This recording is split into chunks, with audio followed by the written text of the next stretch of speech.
अस्सलामुअलैकुम वरहमतुल्लाहि वबरकातुहू। मैं ज़ैद पटेल, आप देख रहे हैं स्ट्रेट फॉरवर्ड।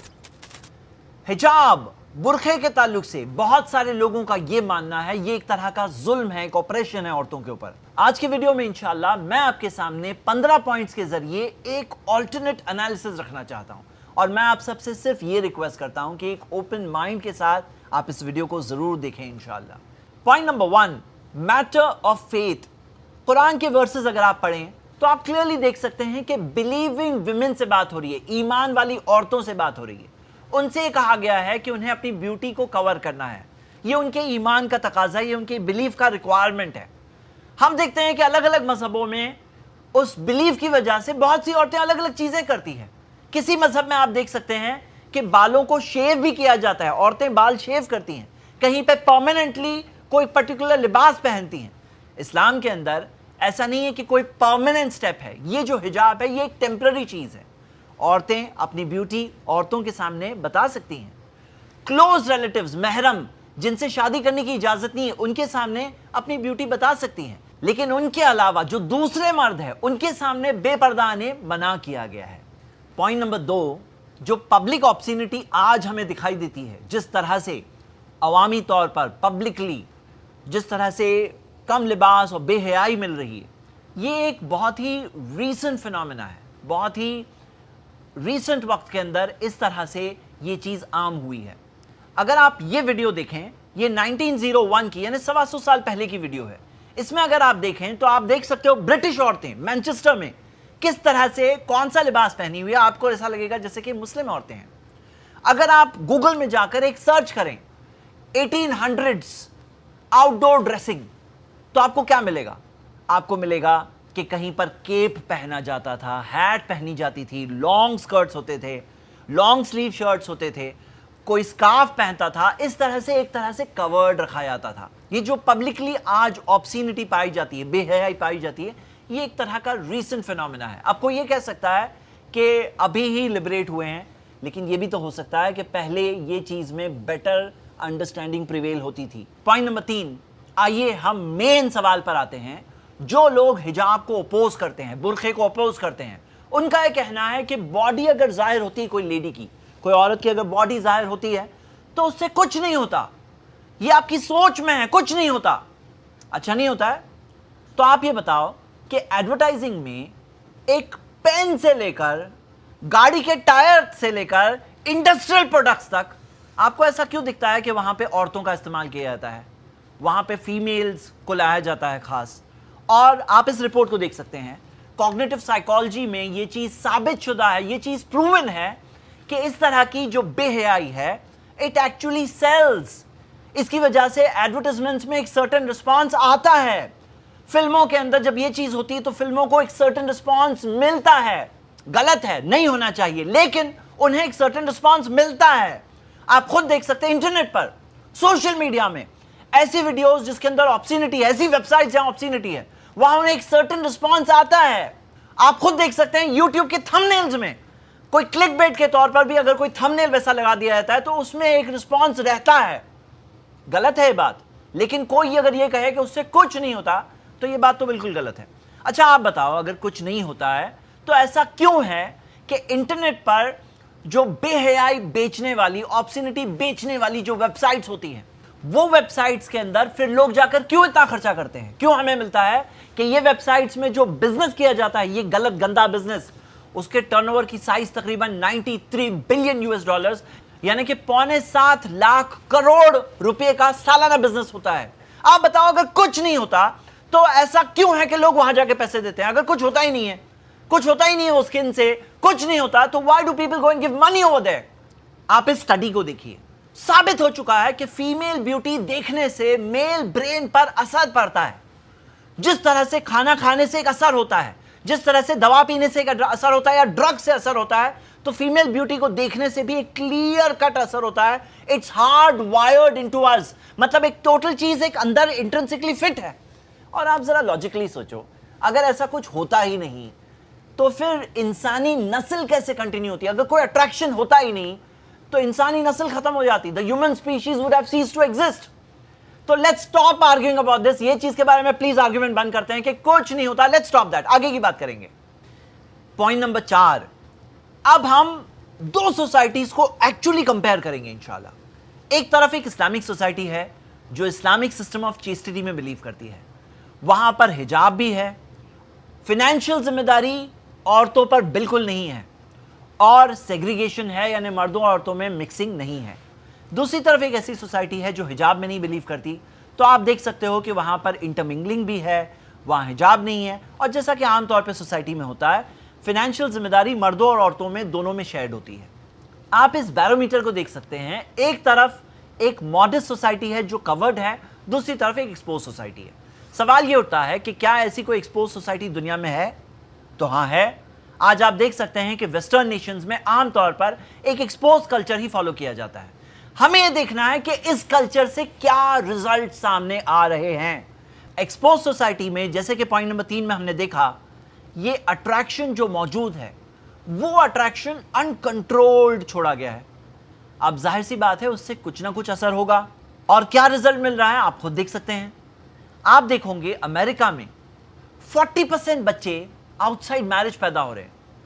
पूरे के पूरे यूरोपियन यूनियन की 28 कंट्रीज का एवरेज ये है कि 40% बच्चे आउटसाइड मैरिज हो रहे हैं। यूके में हमें मिलता है 47% बच्चे 2012 में आउटसाइड मैरिज पैदा हो रहे थे, उसके बाद तो फिगर और आगे बढ़ा है। और आइसलैंड में तो 66% बच्चे आउटसाइड मैरिज है। फ्रांस में 57% बच्चे, यानी 100 बच्चे अगर पैदा हो रहे हैं तो 57 बच्चे फ्रांस में आउटसाइड मैरिज पैदा हो रहे हैं। अब जब बच्चे आउटसाइड मैरिज पैदा होते हैं, फादर इतना कमिटेड नहीं है कि मां से ऑफिशियली मैरिज करे, शादी करे। वो जो ऑब्सीन कल्चर वहां से एक्सपोजर से स्टार्ट हुआ, वो अडल्ट्री और एक्स्ट्रा मैरिटल अफेयर्स तक पहुंचा, उसकी वजह से बच्चे पैदा हुए, आउटसाइड मैरिज। पॉइंट नंबर 5, क्या आपको पता है ऐसे बच्चे जो आउटसाइड मैरिज पैदा होते हैं उसके बाद क्या होता है? बहुत सारे केसेस में फादर मां को छोड़ देता है। बच्चा किसके पास रहता है? 80% केसेस में मां के पास ही रहता है, और फिर माओं को वो बच्चा बड़ा करना पड़ता है। उन्हें मां का भी रोल प्ले करना होता है, बाप का भी रोल प्ले करना होता है। अमेरिका के अंदर हर 4 बच्चों में से एक बच्चा, यानी तकरीबन 2.25 करोड़ बच्चे इस तरह से बिना फादर के बड़े हो रहे हैं। रिपोर्ट से हमें पता चलता है कि ऐसी माओं को गरीबी से गुजरना पड़ता है compare to other mothers. 5 times ज्यादा, 5 गुना ज्यादा चांसेस होते हैं कि उन्हें गरीबी वाली जिंदगी गुजारनी होती है। और 28% और 28% ऐसी माओं को सिवियर मेंटल डिसेबिलिटी हो जाती है। इस तरह की मुश्किलों का सामना करते करते आखिर में जाकर मेंटल डिसेबिलिटी हो जाती है। पॉइंट नंबर 6, उन बच्चों का क्या होता है? बर्थ के टाइम पर ही ऐसे बच्चों का वजन अक्सर कम मिलता है। कई बार बर्थ के टाइम पर बहुत सारी बीमारियां, बहुत सारी परेशानियां होती है। डेवलपमेंट में हम देखा जाता है कि ऐसे बच्चों को, रिपोर्ट से पता चलता है हमें, उनका डेवलपमेंट बाकी बच्चों के कंपैरिजन में पुअर होता है। आप देख सकते हो एकेडमिक परफॉर्मेंसेस, ऐसे बच्चों के जो सिंगल मदर्स के पास बड़े होते हैं, ऐसे बच्चों के एकेडमिक परफॉर्मेंसेस खराब होते हैं। आप ये रिपोर्ट्स पढ़ सकते हैं। इमोशनल तौर पर, बिहेवियरल तौर पर उनमें स्टेबिलिटी नहीं होती है। पॉइंट नंबर 7, आप बताओ, इस तरह से children being born out of marriage, बच्चे जो शादी के बगैर पैदा होते हैं, सिंगल माओं के पास बड़े होते हैं, ये सारे ट्रॉमा से गुजरते हैं। क्या ये सिस्टम को रोकने की जरूरत नहीं है? क्या आपको ऐसा नहीं लगता कि अगर रोका नहीं गया तो आने वाले सालों में तो मैरिज का इंस्टीट्यूशन ही खत्म हो जाएगा, शादी का सिस्टम ही खत्म हो जाएगा वो सारी कंट्रीज में से। और वही कल्चर आप देखते हैं कि वहां से एक्सपोर्ट होकर थर्ड वर्ल्ड कंट्रीज में, डेवलपिंग नेशंस के अंदर, जो उनकी तरफ देख करके उन्हें आइडलाइज करते हैं और हर चीज को इमिटेट करते हैं। क्या रोकने की जरूरत नहीं है? आप देखोगे कि ब्रिटिश एमपीज ने प्रोटेस्ट किया था 2016 में पार्लियामेंट में। उन्होंने कहा था कि कुछ मेजर्स लाना जरूरी है ताकि लोग बच्चों को शादी के अंदर पैदा करें, ताकि हमारे जो बच्चे, जो फ्यूचर की नेक्स्ट जनरेशन है, जो इस तरह के ट्रॉमा से गुजरते हुए बचपन गुजार रहे हैं, तो वो नेक्स्ट जनरेशन का क्या होने वाला है। आप देखोगे इसी वजह से अमेरिका के अंदर 7 टैक्स बेनिफिट्स दिए जाते हैं मैरिड कपल्स को, कि आप शादी करके, शादी के तहत आप बच्चे पैदा करो, आपको 7 अलग अलग टैक्स बेनिफिट्स मिलेंगे। यूके के अंदर 230 पाउंड्स का एक मैरिज अलाउंस दिया जाता है। क्यों दिया जाता है? ताकि लोग शादी करें और शादी का सिस्टम ताकि बाकी रहे। آپ بتاؤ کورونا وائرس کووڈ-19 کے اسپریڈ کو روکنے کے لیے کیا کچھ میجرز نہیں لیے گئے؟ لاک ڈاؤن ہو، سوشل ڈسٹینسنگ ہو، ماسک ہو، ہینڈز واش کرنا، سارے میجرز کیوں لیے جاتے ہیں؟ تاکہ وہ چیز روکی جا سکے۔ میرا کنٹینشن یہ ہے کہ یہ پورے پرابلم کا کور وہ آبسینٹی ہے۔ اگر وہ آبسینٹی کے پرابلم کو ہم ایڈریس نہیں کریں گے، اگر ہم دیکھتے ہوئے بھی آنکھیں بند کرتے رہیں گے، تو پھر کیا ہوگا؟ ہماری پوری سوسائٹیز جا کر کے پوری طرح سے برباد ہو جائے گی۔ پوائنٹ نمبر 8، کچھ لوگ آرگیو کرتے ہیں، کہتے ہیں کہ ایسے بچوں کا ابارشن بھی تو ہو سکتا ہے بیفور بینگ بورن، اور فیکٹ یہ ہے کہ 26% ایسی بن بہائی مائیں، انمیرڈ مدرز، وہ اپنی پریگننسی کو ابارشن کے ذریعے ختم کر دیتے ہیں۔ ابارشن حقیقت میں ایک ٹائپ کا مرڈر ہے، ایتھیکلی ایک بالکل رانگ چیز ہے جو ایک انسان کو بالکل نہیں کرنا چاہیے۔ لیکن کیا آپ کو یہ پتا ہے کہ اس ماں کے اوپر کیا اثر ہوتا ہے؟ فیوچر پریگننسیز میں آپ دیکھ سکتے ہیں بہت سارے کمپلیکیشنز ہوتے ہیں، پری میچور ڈیلیوری ہو جاتی ہے، برتھ ویٹ کم ہوتا ہے، first few months of life میں ڈیتھ کے بہت ہائی چانسز ہوتے ہیں ایسے بیبیز کے، فزیکل ہیلتھ کمپلیکیشنز آ جاتے ہیں۔ آپ روک کے دیکھیے، پڑھیے، یہ آپ خود دیکھیے کہ پوسٹ ابارشن سنڈروم ایک مانا ہوا سنڈروم ہے کہ عورتوں کو ایک ٹائپ کا مینٹل اینگوش، ایک ٹائپ کے بہت بڑے ڈپریشن سے گزرنا پڑتا ہے ابارشن کرانے کے بعد۔ پوائنٹ نمبر 9، بہت سارے لوگ کہتے ہیں برتھ کنٹرول پلز ہیں، یعنی یہ کلچر کو مینٹین رکھنے کے لیے برتھ کنٹرول پلز اویلیبل ہے۔ لیکن کیا آپ کو پتا ہے برتھ کنٹرول پلز سے کتنے سارے نیگیٹو ایفیکٹس ہوتے ہیں، کتنے سارے پرابلمز ہوتے ہیں؟ آپ خود پڑھ سکتے ہیں۔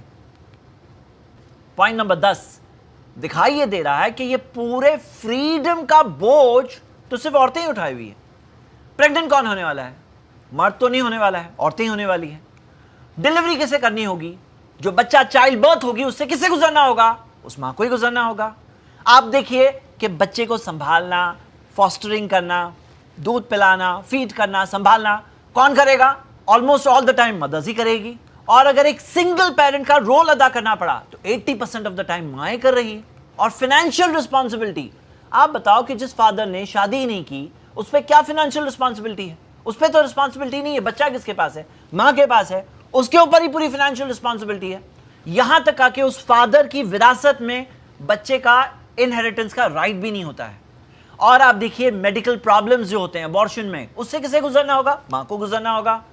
سارے برتھ کنٹرول پلز اگر یوز کیے جاتے ہیں تو اس کے اندر سارے نیگیٹو ایفیکٹس جو ہوتے ہیں کسے آئیں گے؟ ماں کو ہی آئیں گے۔ یعنی آپ اگر دیکھیں یہ پورے فریڈم کے نام میں جو ایک سسٹم دیا جا رہا ہے وہ حقیقت میں ایکسپلائٹیشن ہے۔ کس کا؟ عورتوں کا۔ اور کون ایکسپلائٹ کر رہے ہیں؟ حقیقت میں اگر آپ دیکھیں تو اس سچویشن کے اندر اپیرنٹلی تو مرد کر رہے ہیں، لیکن وہ مرد جو اس طرح سے ملٹیپل ریلیشن سے گزرتے ہیں ان کے ساتھ بھی یہ ہوتا ہے کہ کئی بار وہ خود ڈپریشن کے شکار ہو جاتے ہیں۔ کئی بار ایسا ہوتا ہے کہ ہارٹ بریک کے شکار ہونے کے بعد وہ خود بہت سارے دوسرے پرابلمز میں چلے آتے ہیں جس میں زیادہ مر جاتے ہیں، جیسے الکوہولزم، گیمبلنگ وغیرہ۔ زندگی ان کی بھی کئی بار برباد ہو جاتی ہے۔ پوائنٹ نمبر 11، شادیاں تو ہوتی ہے کم، بہت سارے بچے تو آؤٹ سائڈ میرج ہی بورن ہو جاتے ہیں، لیکن جو شادیاں ہوتی ہیں ان کا کیا ہوتا ہے؟ کیا آپ کو پتا ہے؟ آپ یہ لسٹ دیکھیے، یہ ورلڈ کے ٹاپ 10 موسٹ ڈیورسڈ نیشنز ہیں، اور آپ دیکھوں گے ایک ٹرینڈ، کیا دیکھوں گے؟ یہ وہ نیشنز ہیں جن میں آبسینٹی بہت عام ہے، بے حیائی عام ہے، وہاں پہ بچے آؤٹ سائڈ میرج بھی عام تھے، اور ایک اور کو ریلیٹ کر سکتے ہیں کہ وہاں پہ ڈیورس ریٹ بھی بہت زیادہ ہے۔ بیلجیم میں 100 شادیاں ہوتی ہیں تو 71 کا ڈیورس ہو جاتا ہے، اور یو ایس اے میں آپ دیکھیں گے سب سے نیچے 10 نمبر پہ یو ایس اے ہے، وہاں 100 شادیاں ہوتی ہے تو 53 کا ڈیورس ہو جاتا ہے۔ ڈیورس ریٹ اتنا زیادہ کیوں ہے؟ اس کی کئی ریزنز ہیں۔ ڈیورس کا کیا ریزن ہے؟ ایسی سوسائٹیز میں جو اس طرح کا ایک فریڈم ہوتا ہے، انٹرمنگلنگ ہوتی ہے، وہاں پہ بہت سارے ایکسٹرا میرٹل افیئرز بھی ہونے لگتے ہیں، اور ڈیورس کا ایک بہت میجر ریزن انفیڈیلٹی ہوتی ہے۔ آپ خود دیکھ سکتے ہو کہ کیا ہو گیا ہے میرج کے انسٹیٹیوشن کو، کیا یہ چیز کو روکنا ضروری نہیں ہے؟ پوائنٹ نمبر 12، یہ یہاں تک جو بات ہو رہی تھی یہ تو کنسنٹ کے ساتھ کرنے والی بات ہو رہی تھی، لیکن جہاں پر یہ اٹریکشن جو میل اور فیمیل کے بیچ میں ایک نیچرل اٹریکشن ہے اسے غلط طریقے سے استعمال کیا جاتا ہے، اور غلط طریقے سے اور غلط جگہ پر ڈسپلے کیا جاتا ہے، اس کا ایک بہت برا رزلٹ آتا ہے، اور وہ ہے ریپ۔ آپ انڈیا کی پہلے رپورٹ دیکھیے، آپ دیکھ سکتے ہیں کہ ایک سال کے اندر 33,658 کیسز آف ریپ ہوئے، اور یہ کیسز میں سے 37.6% cases friends, online friends, live in partners on the pretext of marriage یا سیپریٹڈ ہسبینڈز ان کی وجہ سے ہوئے۔ اگر آپ امریکہ کی رپورٹ دیکھیں تو ایک بالکل ہی شاکنگ رپورٹ ہے۔ अमेरिका के अंदर हर 6 औरतों में से एक का रेप हो चुका है, यानी तकरीबन 3.25 करोड़ औरतों का रेप हो चुका है। आप खुद इमेजिन करिए, क्या ये औरतें फ्रीडम एक्सपीरियंस कर रही हैं या एक बहुत बड़े प्रॉब्लम को एक्सपीरियंस कर रही हैं?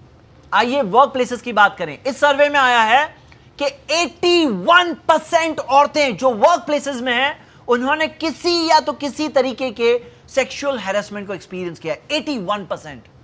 इंडिया की बात है कि मोर देन 50% विमेन प्रोफेशनल्स ने कहा कि वर्क प्लेस में सेक्सुअल हैरेसमेंट बहुत बढ़ गया है over the years. Point number 13, ऐसे ओपन कल्चर के बाद एक और रिजल्ट आता है, सेक्सुअली ट्रांसमिटेड डिजीजेस। आप इस रिपोर्ट को देखिए, अमेरिकन गवर्नमेंट के CDC centre for diseases control and prevention की रिपोर्ट है। इसमें आया है कि अमेरिका की 33 करोड़ पॉपुलेशन में से 11 करोड़ को सेक्सुअली ट्रांसमिटेड डिजीजेस हो चुकी है। यानी कि एक ओपन कल्चर की वजह से सारे प्रॉब्लम्स के बाद एक और प्रॉब्लम यह भी है कि इस तरह की बीमारियों का उन्हें सामना करना पड़ रहा है। खुद अमेरिकन गवर्नमेंट 16 बिलियन $US हर साल खर्च करती है ये सेक्सुअली ट्रांसमिटेड डिजीजेस को कंट्रोल करने के लिए, यानी तकरीबन 1,16,000 करोड़ हर साल खर्च किए जाते हैं सिर्फ इसे कंट्रोल करने के लिए। पॉइंट नंबर 14, स्किन कैंसर और स्किन प्रॉब्लम्स। औरतों की स्किन मर्दों की स्किन से डिफरेंट है। आप देख सकते हैं मेलानोमा कैंसर यंग औरतों को होता है और 50 इयर्स तक की एज में भी औरतों को ज्यादा होता है। Melanoma cancer one of the most dangerous types of cancer है। आप खुद इस टाइप के कई आर्टिकल्स देख सकते हैं जहां पे औरतों को यह एडवाइस दी गई है कि you should cover your face with a scarf when you travel, अपनी स्किन को प्रोटेक्ट करने के लिए। और प्रैक्टिकली भी आप देख सकते हैं कई सारी सिटीज में औरतें जब ट्रैवल करती है या बाइक्स राइड करती है, बाइक्स पे होती हैं, तो खुद अपने फेस को कवर कर लेती हैं।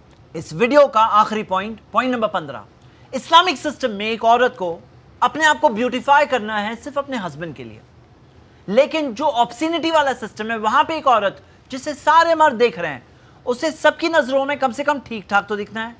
और आप देखोगे the pressure to look good, ये जो एक प्रेशर होता है कि आई शुड लुक गुड, इसकी वजह से आप देखोगे कई स्टडी से साबित हुआ है कि औरतों को बहुत सारे ट्रॉमा से गुजरना पड़ता है, बहुत सारे प्रेशर से गुजरना पड़ता है। यहां तक कि बाज औरतों ने सिर्फ इसी वजह से सुइसाइड तक कर लिया और कई सारी औरतें वो प्रेशर की वजह से बहुत मुश्किल जिंदगी गुजारती हैं। फाइनली मैं आप सबसे रिक्वेस्ट करता हूं, ये मीडिया प्रोपेगेंडा से अपने दिमाग को स्विच ऑफ मत करिए। आप खुद सोचिए कौन सा सिस्टम बेटर सिस्टम है, आप अपनी जिंदगी किस सिस्टम में गुजारना चाहते हैं। मैं आपसे रिक्वेस्ट करता हूं कि आप एक ओपन माइंड के साथ ये सारी रियलिटीज को देखकर कम से कम इतना तो समझिए कि हो सकता है कि जिसे ये सारे लोग अपने प्रोपेगेंडा में कहते हैं ये आउटडेटेड सिस्टम है, ये जुल्म है, ये ऑपरेशन है, वो हकीकत में और इन रियलिटी एक बहुत ही अच्छा सिस्टम है, एक बहुत ही प्रोटेक्टेड सिस्टम है। औरतें इसमें प्रोटेक्टेड हैं, सेफ हैं। They are treated not for what they look like, they are treated for what they are. उनके अंदर जो रियल वर्थ है उसकी वजह से उनके साथ ट्रीटमेंट किया जाता है।